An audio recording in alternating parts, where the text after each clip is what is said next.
नमस्कार, मी प्रिया जाधव. काल fathers day होता आणि त्यानिमित्तानं काही अनुभव तुमच्यापर्यंत पोहोचवावेत म्हणून व्हिडिओ बनवायची इच्छा झाली, पण काल वेळ मिळाला नाही म्हणून आज हा खास व्हिडिओ. फादर्स डे आपण काल साजरा केला, फोटो टाकले, वडिलांविषयी काही 4 ओळी लिहिल्या. पण समाजामधली जर परिस्थिती बघितली तर ती खूप बिकट होत चालली आहे.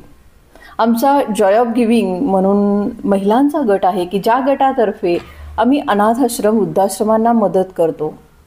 मग 2022मध्ये आम्ही एका अनाथाश्रमाला मदत केली होती आणि मला असं वाटलं की आता पुन्हा आपण त्याच जवळच्या अनाथाश्रमाला मदत करूया आणि म्हणून तेथील ज्या मॅडम आहेत त्यांना मी कॉल केला. त्यावेळी त्या मॅडम म्हणाल्या की ते जे अनाथाश्रम होतं त्या अनाथाश्रमाचं रूपांतर आता वृद्धाश्रमामध्ये झालेलं आहे. हे ऐकून मनामध्ये प्रश्न निर्माण झाला की असं का झालं असेल. मी त्या मॅडमना विचारलं की मॅडम काय झालं, म्हणजे अनाथाश्रमाचं रूपांतर वृद्धाश्रमामध्ये का झालं. त्यावेळी त्या बोलल्या की सध्याच्या काळामध्ये अनाथाश्रमांपेक्षा वृद्धाश्रमांची गरज जास्त आहे. ऐकून वाईट वाटलं. एका बाजूनं आपण म्हणतो की आम्ही प्रगतीच्या दिशेने चाललेलो आहोत आणि दुसऱ्या बाजूला आपल्या देशामध्ये वृद्धाश्रमांची संख्या वाढते आहे. हे प्रगतीचं लक्षण की अधोगतीचं.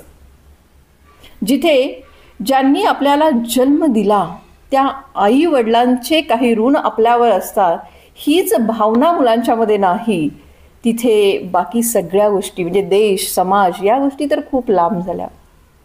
आणि म्हणून असं वाटतं की आजकालच्या मुलांनी करिअर जरूर करा, स्वतःच्या बायका मुलांना वेळ नक्की द्या, पण त्याचबरोबर आपले आईवडील जे वृद्ध झाले असतील त्यांना काय पाहिजे काय नाही याची जबाबदारी, त्यांना सांभाळण्याची जी आपली जबाबदारी आहे ती आपण पार पाडूया.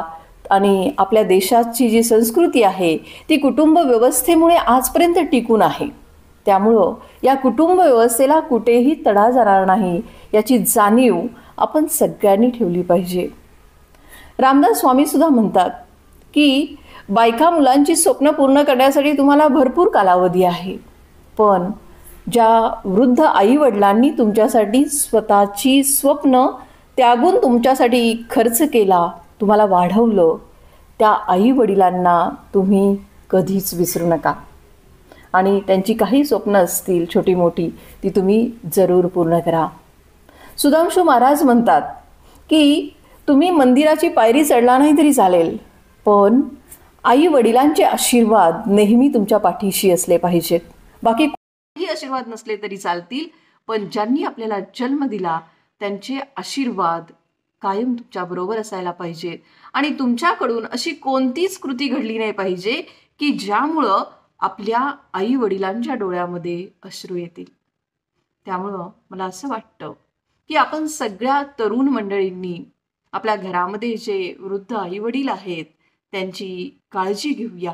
जर आपण लांब राहत असू तर त्यांना काय पाहिजे काय नाही हे आपण फोनवरून आजकाल विचारू शकतो. कधीतरी जी मुलं बाहेर आहेत त्यांनी आपल्या आईवडिलांना व्हिडिओ कॉल करावा, त्यांना थोडा वेळ द्यावा, तर त्यांना समाधान वाटतं.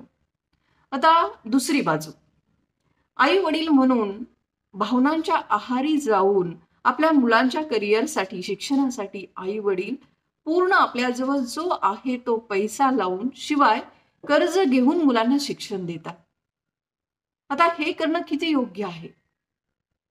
आपलं कर्तव्य आहे मुलांना शिकवणं, पण आपला भविष्यकाळ आपलं म्हातारपण डोक्यामध्ये घालून आपण कर्ज घेऊन आपल्या मुलांना जर शिक्षण दिलं, मुलांना जरूर शिकवूया, पण शेवटपर्यंत आपल्या प्राथमिक गरजा ज्या आहेत त्या पूर्ण करता येतील एवढा पैसा आपल्या नियमित उत्पन्नामधून आपण स्वतःसाठी बाजूला काढून ठेवायला हवे. आणि त्यानंतर आपल्याला जो काही मुलांविषयी वाटतं की शिक्षण दिलं पाहिजे काय किंवा मुलांच्या ज्या काही गरजा असतील त्या आपण पूर्ण करायला हरकत नाही, पण आपला भविष्यकाळ धोक्यामध्ये टाकून आई वडिलांनी अशी कोणतीच रिस्क घेऊ नये असं मला वाटतं.